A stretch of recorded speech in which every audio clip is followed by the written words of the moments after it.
Welcome to part 6 of the Austin Metro restoration. Thanks to all the new subscribers. I've had a good couple. Right, so here we go. Just after I finished filming, I decided to start flat wheeling this arch. So I'd already done to about here on the video, and I went a bit further up and it was absolutely full of filler from about here.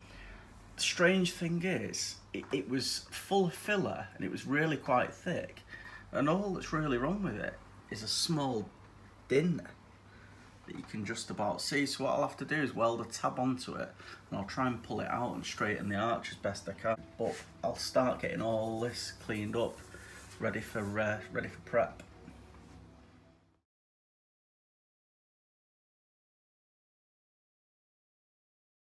I've just put the first skimmer filler on. As you can see, not an awful lot, but still a lot more than I need, so I do need to rub it back.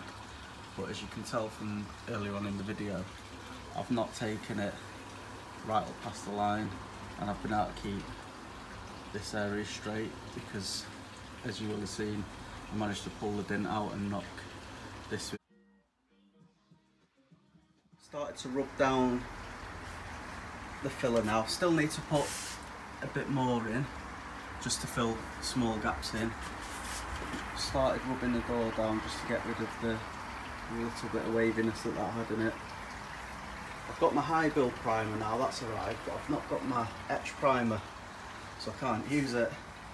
So what I've been doing is just putting a bit of high build aerosol just over some of the edges, just to rub it down, get to the shape, and then rub it back down to bare metal, just to make sure I've got my shapes right. I'm just going to put final small coat of filler just where I need it, ready to rub back down.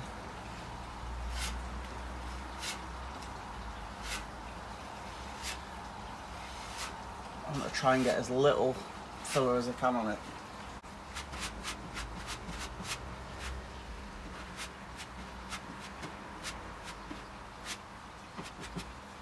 I'll be ready to rub back down. I've got a small amount over here as well, so there's a little dint in the door.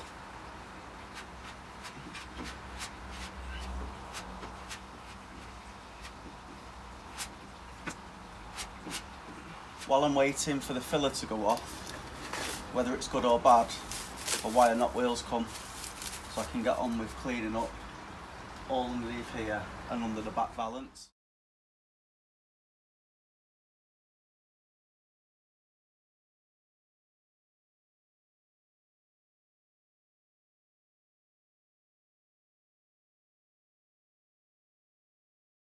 So here's today's progress.